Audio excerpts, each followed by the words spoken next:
안녕하십니까. SPM 리서치의 김영재입니다. 이번 주에 엔비디아 실적 발표가 있었죠. 그리고 소매업체죠. 타겟의 실적 발표도 있었습니다. 제가 봤을 때는 이 두 개를 좀 엮어서 보면은 경제의 흐름이 좀 더 명확하게 나타난다 이렇게 생각이 되거든요. 이 어닝이 기대와 현실 그리고 향후 미래에 대해서도 어느 정도 시그널을 주고 있다 이렇게 생각이 되는데, 오늘은 엔비디아 중심으로 해서 반도체 쪽 한번 살펴보고 타겟 관련해서는 경제 지표하고 좀 많이 연관이 되기 때문에 추가적인 영상을 만들어야 될 것 같아요. 그래서 오늘은 타겟은 잠깐 말씀드리고 반도체를 중심으로 말씀드리고 주말 정도께 소매 업황이 주는 시그널, 양극화 같은 쪽을 또 한번 다시 말씀드리도록 하겠습니다.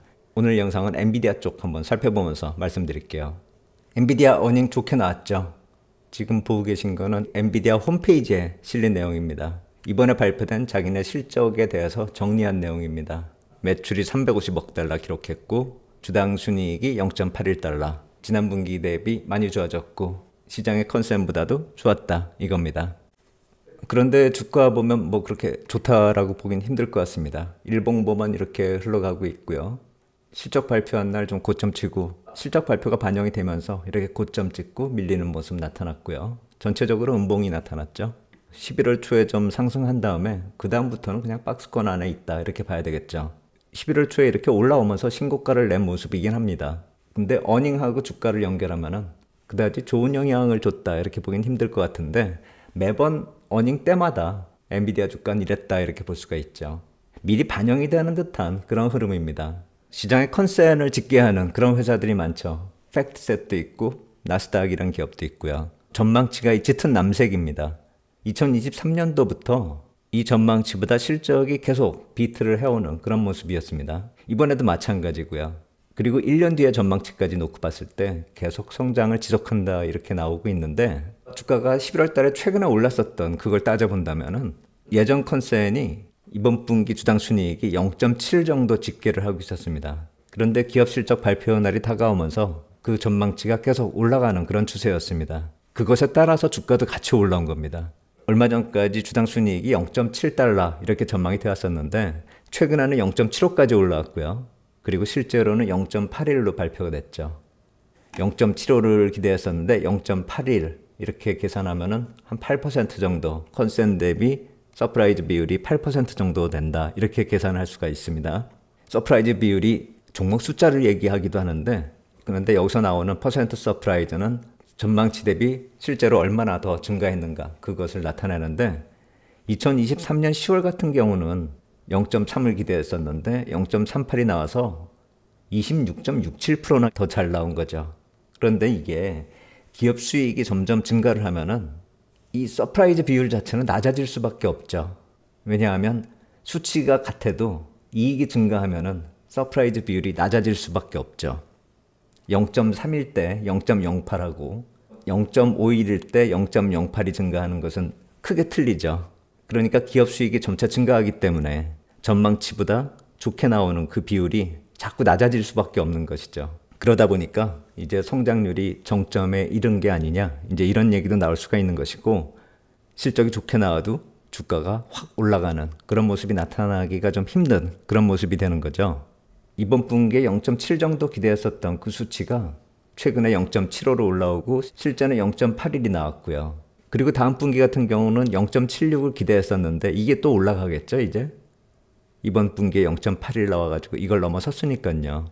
그렇다면 이 향후 한 1년 정도의 전망치들, 과연 이 수치들이 어떻게 변화될지 그걸 또 살펴봐야 엔비디아 주가를 전망을 할 수 있겠죠. 이 수익이 늘어나는 것이 0.06에서 0.09 사이 왔다 갔다 하고 있는데 증가폭이 늘어날 수 있을지 그게 관건이 되겠죠. 그렇다 보니까 이렇게 목표치가 나온 다음에 시간이 지나면서 이 목표치가 시장의 컨센이 계속 변화가 되기 때문에 주가가 변화된다 이렇게 볼 수가 있고, 그래서 실적 발표 이전까지 그게 반영이 되는 것이죠. 그러한 시장 기대치가 실적 발표 이전에 반영이 되고 실적 발표가 나면은 뉴스에 반락하는 그런 모습이 나타날 수가 있는 것이고요.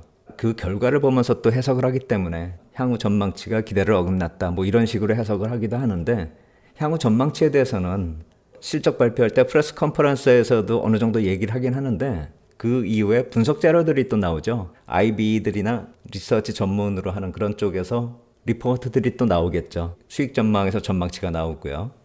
그런데 엔비디아 같은 경우에 이 GTC가 또 하나의 모멘텀이 되기도 합니다. AI 컨퍼런스요. 이런 컨퍼런스가 애플 쪽에서도 종종 있죠. 엔비디아 같은 경우는 올해 3월에 있었어요. 그때 3월에 주가가 많이 뛰었죠. 제가 봤을 때는 이 GTC, GPU 테크놀로지 컨퍼런스가 어느 정도 또 모멘텀이 될 수 있을지 그게 또 관심이 간다 이렇게 생각이 되고, 이번 일정은 내년 3월 17일부터 20일입니다. 그 AI 컨퍼런스 내용을 엔비디아 홈페이지에서 한번 보면은 지금은 이렇게 나오고 있는데 시간이 지나면서 이게 또 업데이트 될 겁니다.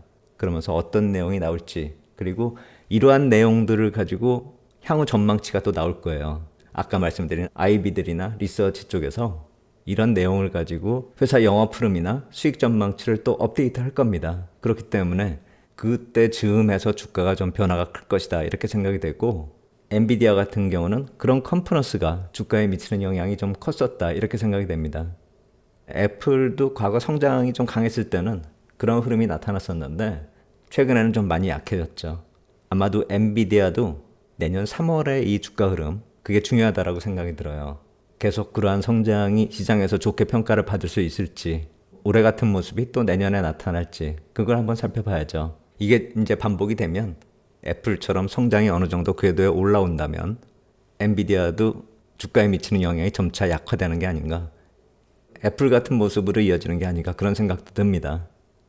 그래서 내년 1분기 주가가 상당히 중요한 게 아닌가 그런 생각이 들고, 내년 1분기는 엔비디아뿐만이 아니라 전체 시장에 대해서도 하나의 또 분기점이 되는 게 아닌가 이렇게 분석들이 나오고 있는데, 주가 상승 기간이 많이 길었잖아요.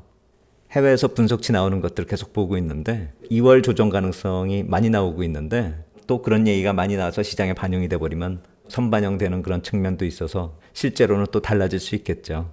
그래서 2월이 중요하긴 중요해 보이는데 타이밍은 좀 변할 수가 있는 것이고, 이 1분기 자체가 엔비디아 포함해서 전체 시장 흐름에서도 좀 중요한 타이밍이 아닌가 그런 생각이 듭니다. 반도체 쪽은 당연히 연결해서 봐야 될 것 같은데 이제 이 AI하고요 반도체를 같이 보기가 좀 힘든 게 아닌가 그런 생각이 들어요. 반도체 지수를 추정하는 ETF 있죠. SOXX, 삭스요. 제가 몇 개의 증권사를 이용하는데 미래에셋증권도 그 중에 하나고요. 거기서 정리한 내용 보면은 삭스 ETF의 포트폴리오 탑10, 엔비디아가 10.12%, 브로드컴이 8.77%, AMD가 8%가 좀 넘고요. 텍사스 인스트루먼트가 6.5%, 퀄컴이 6.3%, 그리고 그 이하 종목들 인텔도 있고 마이크론 테크놀로지, TSMC, ADR 이런 기업들은 우리가 잘 알고 있죠. 그런데 제가 이 탑10 종목의 YTD 수익률을 한번 뽑아보니까 요 옆에 이렇게 정리를 해봤습니다. 엔비디아가 196%요. 그리고 브로드컴이 46.8%, AMD가 마이너스가 나오네요. 인텔도 마이너스가 나오고요. 그런데 포트폴리오 탑10 기업들은 수익률이 어느 정도 나오고 있어요. TSMC 같은 경우도 83%, 마이크론 테크놀로지가 20% 이런 식으로 나오는데, 삭스 ETF의 수익률은 어느 정도일까 이렇게 보니까 제가 이 빨간 줄로 표시한 게 지난해 종가거든요. 올해 7월에 정점 친 다음에 좀 많이 조정을 보였어요. 그래서 이 YTD 수익률을 구해보니까 12.52% 나옵니다. 작년 말에 192달러였는데 지금 216달러. 올해 7월에 267달러가 정점을 기록한 것입니다. 그러니까 이 반도체 지수 ETF가 그렇게 수익률이 좋다 이렇게 보긴 좀 힘들 것 같아요. 엔비디아 같은 경우가 196%를 기록하고 있는데 삭스 ETF는 올해 수익률이 12.52%입니다. 그렇다면 이 탑10 종목들은 좀 괜찮았는데 그 아래 종목들이 나빴다라는 그 얘기가 되죠. 이 탑10 종목들의 비중이 62%이기 때문에 나머지 38%는 탑10 이외의 종목들이 차지하고 있다 이렇게 봐야 되겠죠. 그거 한번 살펴보면 여기까지가 탑10이고요. 11등부터 25등까지를 한번 살펴보면 YTD 수익률이 많이 안 좋아요. 이 25개 종목을 다 합하면 편입 비중이 96.7%거든요. 그러니까 이 25개 수익률로 거의 결정이 된다 이렇게 볼 수가 있겠죠. 근데 포트폴리오 탑10을 보면 수익률이 괜찮잖아요. 다 뻘겋잖아요. 제가 뽑은 수익률하고 약간 차이가 나는데 저는 어제까지 수익률로 구한 것이고 이건 15일까지의 수익률로 구한 것인데 약간 차이가 납니다. 뭐 크게 대세를 거스를 정도는 아니고 흐름은 대강 비슷하다 이렇게 볼 수가 있는데 1등부터 10등하고 11등부터 25등까지의 이 수익률이 많이 차이가 납니다. 결국 비중이 높은 종목들이 AI 산업하고 상관이 많은 기업들이고 이 아래쪽의 기업들이 시장에서 흔히들 얘기하는 레거시 뭐 이런 식으로 정리할 수 있겠죠. 이쪽은 수익률이 많이 안 좋습니다. 마치 인텔처럼 램리서치도 그렇고 그 아래쪽의 기업들도 이름이 약간 좀 생소한 기업들도 많고 수익률이 많이 안 좋죠. 그러니까 상위 62%하고 아래의 나머지 38% 비중하고 좀 비교를 해보면 같은 반도체 ETF 안에 포함된 그런 기업들조차도 양극화가 좀 심하다. AI를 제외하면은 반도체도 다 같은 반도체가 아니다. 이렇게 볼 수가 있는 것이죠. 우리나라 투자자들이 선호하는 종목도 있죠. 삭스 지수를 3배로 추정하는 종목이요. 삭스리라고 표현하기도 하고 저는 개인적으로 이거 삭스롱으로 표현하거든요. 이 L을 삭스리라고 전 읽지 않고 롱이라고 읽는데 그 이유는 이 종목에 완전 반대되는 종목도 있죠. 마이너스 3배 추정하는 종목이요. 그건 삭스 S가 붙잖아요. 그래서 저는 이걸 삭스롱, 반대로 추정하는 걸 삭스숏 이렇게 생각을 하는데 시장에서는 뭐 삭슬 뭐 이런 식으로도 읽죠. 이 종목 수익률 보면은 마이너스예요. 올해 수익률이. 제가 붉은색으로 작년 종가 이렇게 그어놨거든요. 그 아래에 있잖아요.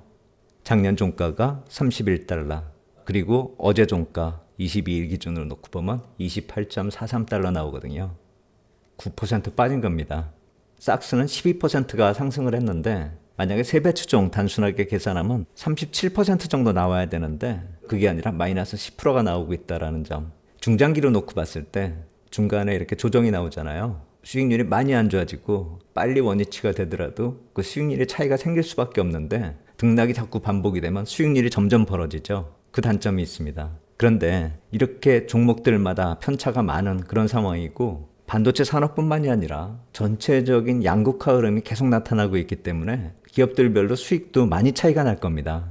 하물며 엔비디아도 지금 내년에 어떻게 될지 모르는데 나머지 기업들은 두말할 필요가 없죠. 그래서 아마도 반도체 지수도 등락이 좀 심해질 거라고 생각이 들어요.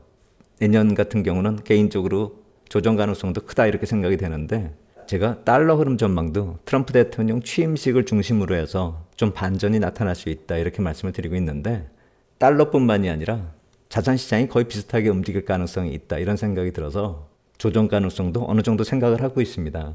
그렇다면은 제가 봤을 때는 AI 같은 경우가 올해 일사천리로 계속 상승을 해왔다 이렇게 생각이 되는데 그 와중에서도 반도체 지수가 이렇게 등락을 보였고 이런 등락을 보일 때 레버리지 종목이 많이 불리하다라는 점을 감안한다면은 올해보다 내년이 좀 상대적으로 안 좋을 것 같다라는 생각이 들기 때문에 레버리지 종목 비중은 점차 좀 줄여나가는 게 맞지 않을까 이런 생각이 듭니다. 단기적으로 상승 모멘텀이 나타났을 때 단기 투자에는 적합하다 이렇게 생각이 되는데 중장기 투자자에게는 좀 불리하다 이렇게 생각이 됩니다.